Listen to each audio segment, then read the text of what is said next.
Okay, so this chapter is states of matter. Okay, the name of the chapter is states of matter. States of matter, and the subtopic is gaseous state.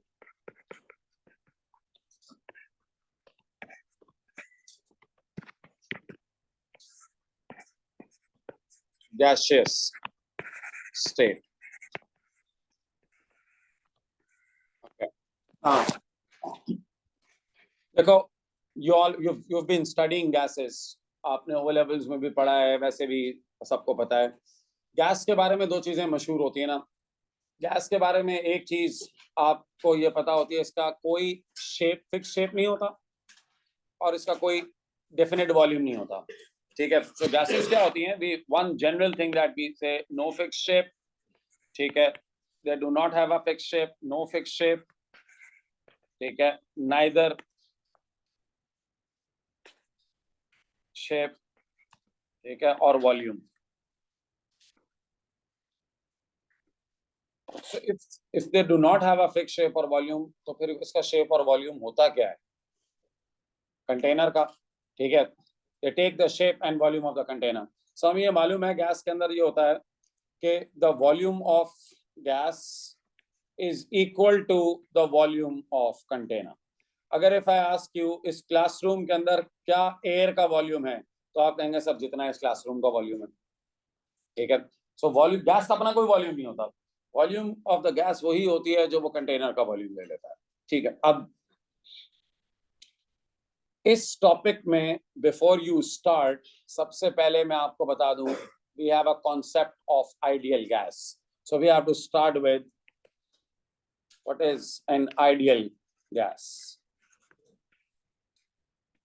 Ideal gas, the concept of ideal gas. Ideal human being क्या होता है? आप में से मैं कहूं जी ideal human being, ideal person. So what is the concept of ideal human being?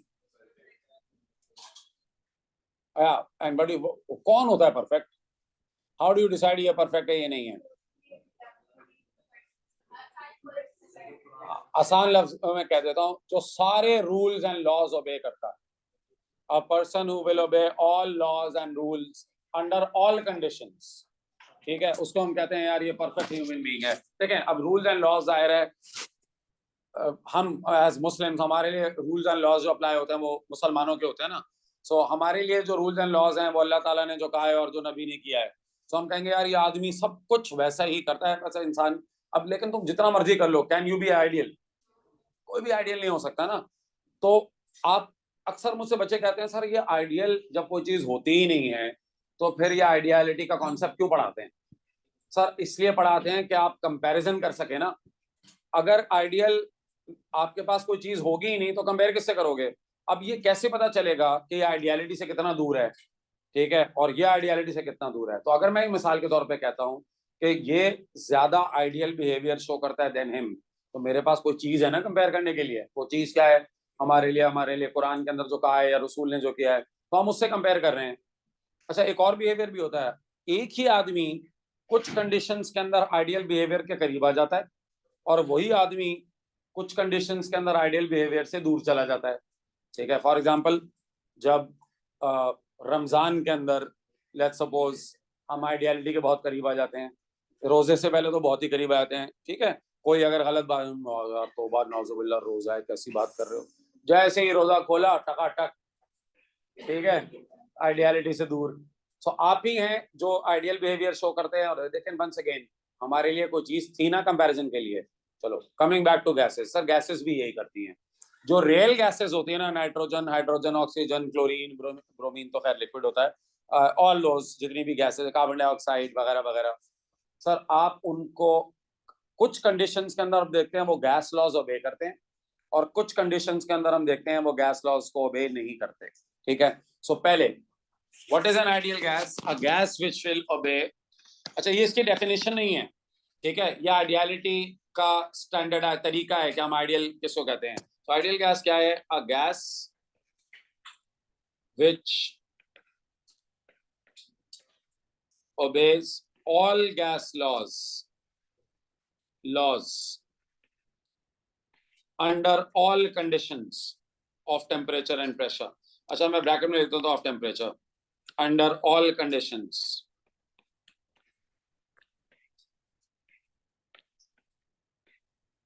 ठीक है, ब्रैकेट में लिख रहा हूँ ऑफ टेम्परेचर एंड प्रेशर। हमारे सिलेबस में हमें टेम्परेचर और प्रेशर से कंडीशंस को अप्लाई करना है।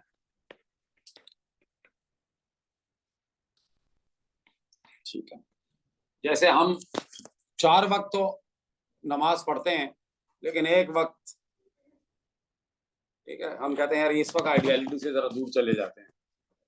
वो पता ही है आपको, वक्त सर्दियों में तो वैसे ही उस वक्त नमाज पढ़ना बड़ा मुश्किल लगता है।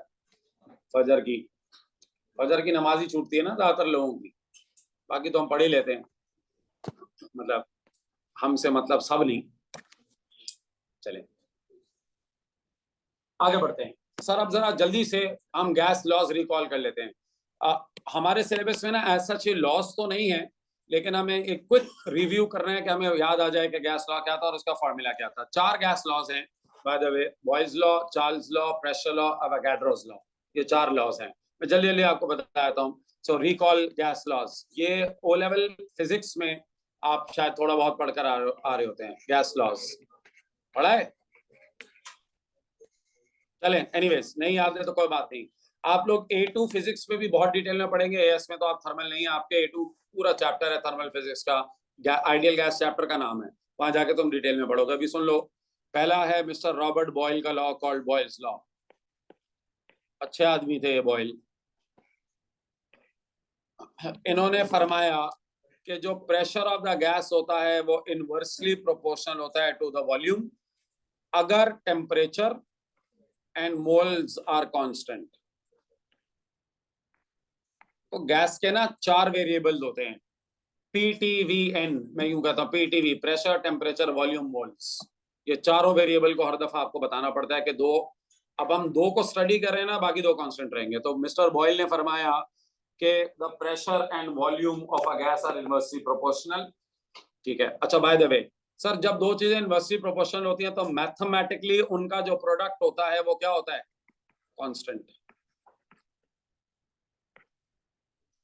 ये बात तो आपको पता ही है ना, when 2 things are inversely proportional their product is constant, ठीक है, which means in other words, इसका मतलब ये हुआ कि also अगर हम इसको यूं भी लिखना चाहें तो सर अगर मेरे पास पहले प्रेशर P1 है और फिर वॉल्यूम V1 है और उसका वॉल्यूम V1 है, और थोड़ी देर बाद मेरे पास प्रेशर जो है वो चेंज होके P2 हो गया और वॉल्यूम चेंज होके V2 हो गया, तो ये दोनों बराबर होंगे ना?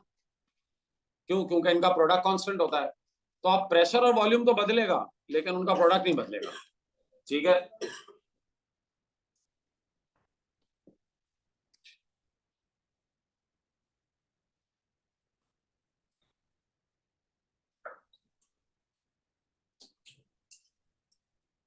ओके सो इसका इसका ग्राफ अगर आपको कहा जाए, प्रेशर अगेंस्ट वॉल्यूम का ग्राफ या प्रेशर अगेंस्ट 1/वॉल्यूम का ग्राफ, ये ग्राफ भी क्योंकि आ जाते हैं तो मैं इसको जरा एक्सप्लेन कर देता हूँ। पहले बॉयल्स लॉ सबको याद आ गया क्या था?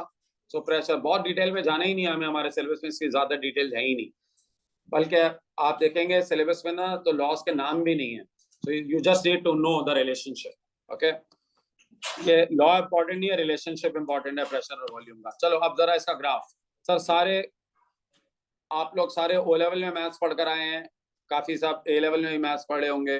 प्रेशर और वॉल्यूम का ग्राफ कैसा बनेगा? ऐसे, शाबाश, कर्व बनेगा एक। सो इनवर्सली प्रोपोर्शनल जो चीजें होती है ना तो उनका जो ग्राफ बनता है, अच्छा देखें, गौर से देखना कि तुम्हें प्रेशर अगेंस्ट वॉल्यूम का अगर ग्राफ बनाने के लिए कहा हुआ है तो इस तरह से कर्व आएगा, ठीक है, इनवर्सली प्रोपोर्शनल का कर्व होता है। लेकिन अगर तुमसे कहा हुआ है प्रेशर अगेंस्ट 1/वॉल्यूम, तो फिर इसके लिए स्ट्रेट लाइन बनती है, स्ट्रेट लाइन थ्रू ओरिजिन, ठीक है। सो आंखें खोल कर देख लेना कि ग्राफ आपको कौन सा कहा हुआ है उसने।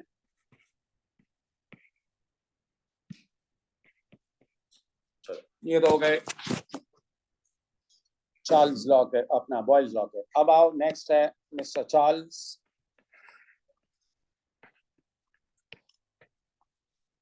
अच्छा मैं रिपीट कर रहा हूँ, अगर आपको लॉ का नाम नहीं भी याद है ए लेवल्स के अंदर, it's fine. Examiner would not tell you right Charles law, ये कभी नहीं आएगा सवाल. ठीक है, you should know the relationship between things. So according to Charles' law, volume and temperature are directly proportional to each other if pressure and moles are constant. अगर आप मोल ना बदलें और अगर आप प्रेशर ना बदलें तो volume and temperature are directly proportional. ठीक है, और आप जब दो चीजें डायरेक्टली प्रोपोर्शनल होती हैं तो उनका रेशियो कांस्टेंट होता है ना, और you can say that ratio is constant. Also अगर भाई जब रेशियो कांस्टेंट होता है तो हम ये कह सकते हैं V1 upon T1 is equal to V2 upon T2. ठीक, अच्छा इसमें अब आप माशाल्लाह थोड़े बड़े हो गए हैं, जरा इस बात का ध्यान रखिएगा. वैसे तो मुझे डाउट ही है कि आप अभी भी बड़े हुए हैं कि नहीं हुए. हाँ मुझे भी ऐसे ही लगता है, आपकी हरकतें तो नहीं बताती. सर इसमें इम्पोर्टेंट क्या है, बहुत इंपॉर्टेंट, सिर्फ इम्पोर्टेंट भी नहीं है, बहुत इंपॉर्टेंट है. जब दो चीजें डायरेक्टली प्रोपोर्शनल होती हैं तो उसका ग्राफ कैसा आता है? जोर से बोलो, आवाज नहीं आ रही. जोर से बोलो, आवाज नहीं आ रही. Straight line through origin. जब दो चीजें डायरेक्टली प्रोपोर्शनल होती हैं तो स्ट्रेट लाइन थ्रू ओरिजिन होता है. ठीक है sir, straight line through origin. लेकिन इसके लिए की पॉइंट ये है कि टेम्परेचर केल्विन में होना चाहिए. अगर टेम्परेचर सेल्सियस में होगा तो ये ओरिजिन से नहीं गुजरेगा.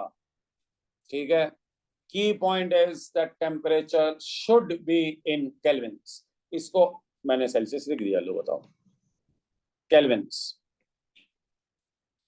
अगर ये सेल्सियस में होगा ना तो उसका ग्राफ कैसे बनेगा मैं आपको बता देता हूँ. अब आई एम नॉट श्योर कि आपका सिलेबस के अंदर ऐसा चाहिए रिक्वायरमेंट. मैंने कहा A2 के अंदर जाके हम डिटेल में पढ़ाते हैं बच्चों को, लेकिन चलें just to clear the confusion. अगर volume against temperature in degree Celsius आएगा ना तो वो इस तरह का ग्राफ बनेगा ऐसा. ये ओरिजिन से नहीं गुजरेगा. और पता है ये कहाँ आके टच करता है, किसी को याद है? -273 पे. जब -273 पे आके टच करता है.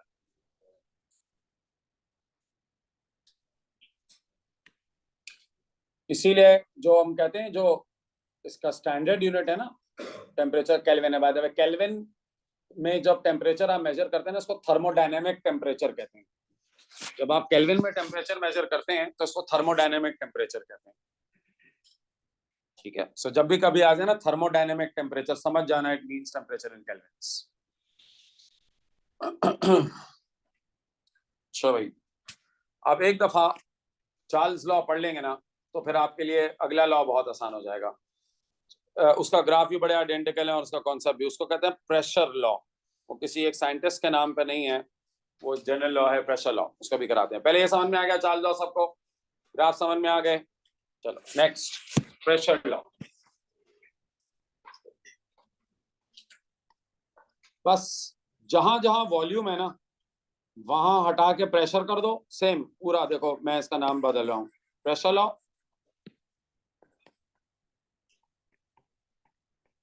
प्रेशर लॉ, जहां जहां वॉल्यूम है वहां प्रेशर कर दो और प्रेशर की जगह वॉल्यूम कर दो. ठीक है,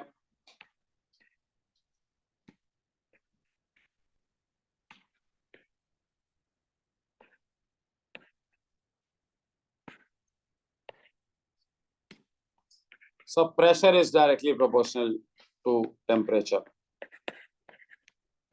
ग्राफ भी वैसे ही है इसके, इसका ग्राफ भी बिल्कुल वैसे ही है.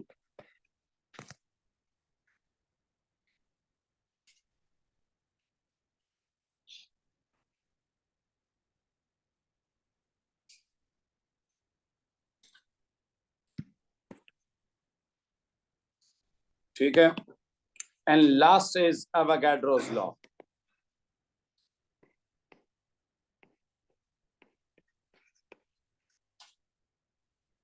आप पहले समझ लें फिर मैं आपको लिखने का टाइम दे देता हूँ.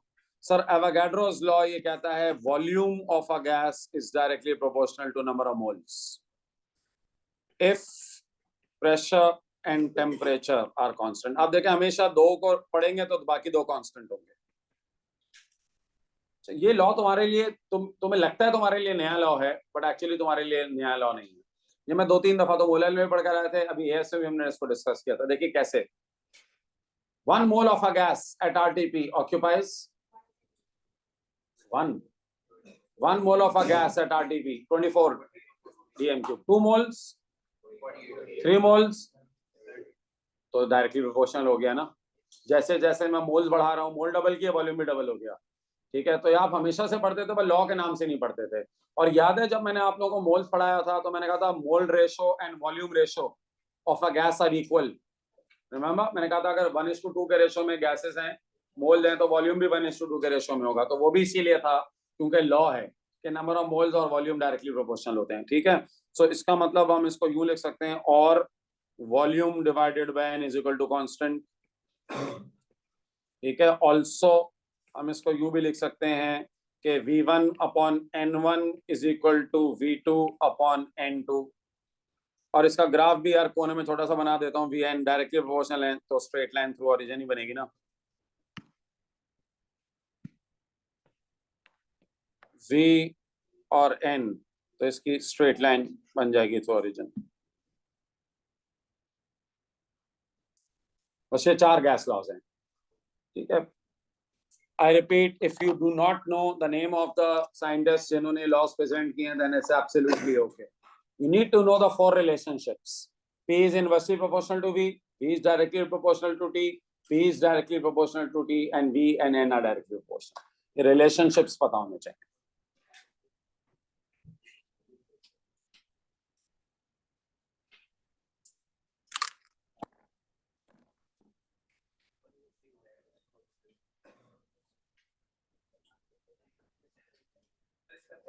अभी आ रहा हूँ, नहीं इसका नया कांस्टेंट आएगा। अभी कांस्टेंट इंट्रोड्यूस करा रहा हूँ, आर होता है इसमें constant. Coming to that, don't worry. अब आइडियल गैस पता है कौन होगी? तुम चाहे कोई भी टेम्परेचर रखो, कोई भी प्रेशर रखो, कुछ भी रखो, वो बॉयल लॉ भी फॉलो करेगी, वो चार्ल्स लॉ भी फॉलो करेगी, वो प्रेशर लॉ भी फॉलो करेगी, वो वैगाटोस लॉ भी फॉलो करेगी। इसको कहते हैं आइडियल गैस। बट आपको बताऊं कि गैसेस कभी कभी डंडी मारती हैं। कुछ ऐसा टेम्परेचर आ जाता है जिसपे वो लॉ पूरा तरीके से फॉलो नहीं करता, यानी वो प्रोपोर्शनल नहीं रहता। मिसाल के तौर पे प्रोपोर्शनल का मतलब देखो प्रोपोर्शनैलिटी एक मैथमेटिकल रिलेशनशिप है। प्रोपोर्शनैलिटी का मतलब है अगर मैं डबल करूं तो दूसरा भी डबल हो जाए। तो गैसेस कभी कभार ऐसा करने लगती हैं कुछ ही खास कंडीशन पे जाके कि आपने लेट्स सपोज टेम्परेचर डबल किया लेकिन प्रेशर बढ़ता जरूर है, डबल नहीं होता। यहाँ पे प्रेशर बढ़ता जरूर है, डबल नहीं होता, तो हम कहते हैं यार ये अब लॉ 100% ओबे नहीं कर रही, तो इसका मतलब है अब आइडियल नहीं बिहेव कर रही। ठीक है, अब वो क्यों नहीं करती इस पे आते हैं। ठीक हो गया। सो पहली बात आपको, अगर मैं जो शुरू से एनालॉजी यूज कर रहा हूँ कि anything which is ideal is the one which will obey all laws. Like we हम ह्यूमंस पे अप्लाई होता है, इस तरह गैसेस पे अप्लाई होता है। अब अगला सवाल ये होगा ना कि सर मुझे करना क्या क्या है, मेरे अंदर क्या क्या खासियत होनी चाहिए कि मैं लॉज ओबे करूँ। ठीक है, तो लॉज ओबे करने के लिए कुछ इंसान के अंदर चीजें होनी चाहिए ना। तो अब आप ये पढ़ेंगे कि आइडियल गैस के अंदर क्या क्या प्रॉपर्टीज हों, या वो क्या क्या चीजें शो करती है कि वो आइडियल बिहेवियर के करीब आ जाती है। तो अब उस पर हम आते हैं। पहले बिफोर आई फिनिश कांस्टेंट बता दूं। सर आप जरा एक काम करते हैं, सारे लॉस को कंबाइन कर देते हैं। Combining all gas laws, combining all gas laws. अच्छा अब देखो, मैं उसका सिर्फ आपको वो लिख रहा हूं, उनके वेरिएबल लिख रहा हूं। पहला जो लॉ था वो था बॉयल लॉ, उसके हिसाब से जो पी वी था वो कांस्टेंट था, ऐसे ही था। दूसरा लॉ था उसके हिसाब से वी अपॉन टी कांस्टेंट था। तीसरा लॉ था उसके हिसाब से पी अपॉन टी कांस्टेंट था। और जो चौथा लॉ है उसके हिसाब से वी अपॉन एन कांस्टेंट है। ठीक है, अब हम करते क्या है, इसका एक देखो टेक्निक क्या है। हर वेरिएबल को एक दफा ले लो। ठीक है, अब प्रेशर वॉल्यूम आ गया, पहले वाले में प्रेशर और वॉल्यूम है। सेकंड वाले पर आओ, ये हो गया ना इसको, तो प्रेशर और वॉल्यूम ने एक दफा लिख दिया। अब सेकंड वाले पर आओ। सर वॉल्यूम पहले से लिखा हुआ है तो वापस लेने की जरूरत नहीं है, लेकिन टेम्परेचर नहीं है तो डिवाइड बाय टी लिख दो। ठीक है, डिवाइड बाय टी लिख दो, हो गया। थर्ड पर आओ, प्रेशर पहले से लिखा हुआ है, टेम्परेचर पहले से लिखा हुआ है, वापस लिखने की जरूरत नहीं है। फोर्थ पर आओ, वॉल्यूम पहले से लिखा हुआ है लेकिन एन नहीं लिखा हुआ, तो एन लिख दो। अब आगे लिख दो, पीछे लिख दो, मैंने मेरी आदत है हमेशा मैं पहले लिखता हूँ, सो एन हमने यहाँ लिख दिया। ये सब किसके बराबर हैं? कांस्टेंट के। अब ये कांस्टेंट बता देता हूँ। Now that constant is R. R is called a universal gas constant. अब हम यहाँ पे लिख देते हैं आर, ठीक है, where R is called universal gas constant. Universal gas constant का मतलब कोई भी गैस हो उसके लिए आपने यही लेना है। इसको क्रॉस मल्टीप्लाई करोगे तो ये क्या बन जाएगी? पीवी। देखो पीवी क्रॉस मल्टीप्लाई करोगे इज इक्वल टू, अच्छा लिखने का इसका एक तरीका है, PV is equal to NRT. आपकी मर्जी, आप आर एन टी लिख दें, जैसे भी लिख दें, बट ये एक स्टैंडर्ड तरीका है इसको लिखने का, PV is equal to NRT. This equation is called, it is called ideal gas और जनरल गैस इक्वेशन भी कहते हैं इसको। सबसे बेहतर वर्ड तो आइडियल है या जनरल गैस इक्वेशन, ठीक है।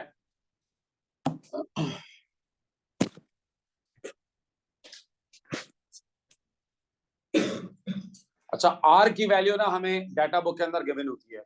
The value of R is 8.31 by the way. Value of R is 8.31, it's given in the data booklet, ठीक है, गिवन होती है इन डाटा शीट। यूनिट भी इसका गिवन है,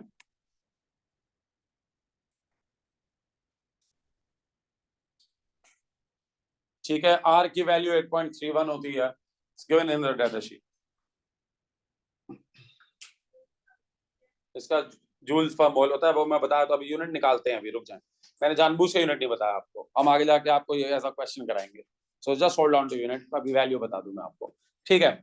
सर ये हो गया पी इक्वल टू एनआरटी। अब मैं आपको एक बात बता दूं, ये क्वेश्चन आता है, तुमसे कोई गैस दी हुई होगी, उसके अंदर प्रेशर होगा, वॉल्यूम होगा, वो भी अननोन, कोई एक आप अननोन होगा, आप निकाल लेंगे, फॉर्मूला डाल के आप आंसर निकाल लेंगे। उसका अगला पार्ट वो आपसे पूछेगा, what assumption have we taken in solving the above part. तो आप पूरा एक आंसर निकालेंगे, पीवी इक्वल टू एनआरटी डालेंगे। सपोज करो हमें मोल निकालने हैं, प्रेशर डालोगे, वॉल्यूम डालोगे, टेम्परेचर डालोगे, आर डालोगे, आंसर निकालोगे मोल का। सो उसके बाद नीचे वाले पार्ट में लिखा what assumption have you taken. Sir जब भी आप ये फॉर्मूला डालेंगे, आप ये अज्यूम करेंगे कि गैस आइडियल बिहेवियर शो कर, ये लगता ही तब है जब गैस आइडियल हो, ठीक है। सो इसीलिए इसका नाम ही है आइडियल गैस, क्योंकि सारे लॉस को कंबाइन करके मिला है, ठीक है। तो ये नीचे नोट लिख लेना, क्योंकि अभी ये तो भूल जाओगे तुम लोग थोड़े दिन बाद। इसके अंदर नोट लिख लो, whenever we use this formula for a gas we assume that it is ideal. Whenever we use this formula for a gas,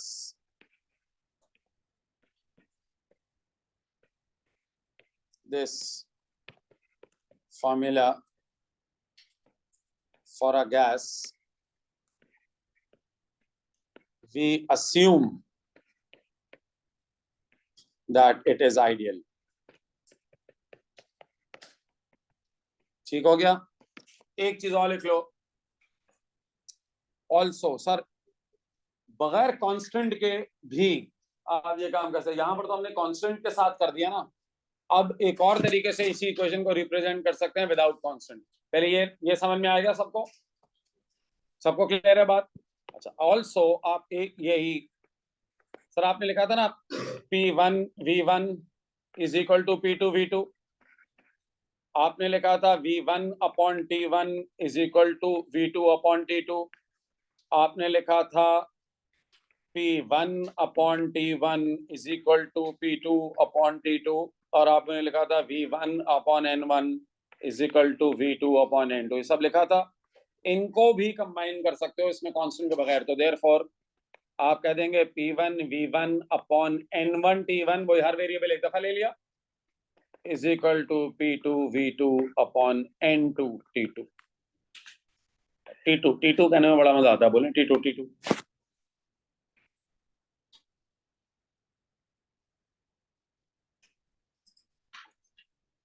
तो इसमें क्या होता है, आपको देते हैं गैस का प्रेशर इतना है, वॉल्यूम इतना है, टेम्परेचर इतना है, मोल इतने हैं, बताओ अगर मैं प्रेशर बदल के इतना कर दूं, वॉल्यूम इतना कर दूं, मोल इतने कर दूं, तो नया टेम्परेचर क्या होगा। अच्छा, इसमें जो चीज कांस्टेंट हो उसे कैंसिल कर देना। एक मिसाल के तौर पे क्वेश्चन आता है कि प्रेशर बदला, वॉल्यूम बदला, टेम्परेचर बदला, लेकिन मोल नहीं बदले, तो आप मोल्स को इधर भी मोल हटा दें, उधर भी मोल हटा दें, ठीक है, मोल्स कैंसिल आउट हो जाएंगे। तो अगर मोल नहीं बदलते बिफोर एंड आफ्टर, तो ये फॉर्मूला हो जाएगा P1 V1 upon T1 is equal to P2 V2 upon T2। आप कहेंगे सर मोल कहाँ गए, हम कहेंगे बदले ही नहीं, कैंसिल हो गए। अगर टेम्परेचर नहीं बदला और मोल नहीं बदले, दोनों ही नहीं बदले, तो आप कहेंगे सर ये डिनोमिनेटर हटा दें बस, क्योंकि ये तो बदले ही नहीं, तो आप कह देंगे P1 V1 is equal to P2 V2। ठीक है, इस तरह से आप इसको मॉडिफाई कर लेते हैं फॉर्मूले को। सबको ये फॉर्मूला समझ में आ गया। ये दोनों फॉर्मूले आइडियल गैस, ये भी जब आप लगाते हैं तो आप अज्यूम कर रहे होते हैं कि गैस इज आइडियल। यहाँ तक बात क्लियर होगी। बस आज का काम यहीं पर रोकें, ठीक है, फिर इंशाल्लाह कल आगे शुरू करेंगे।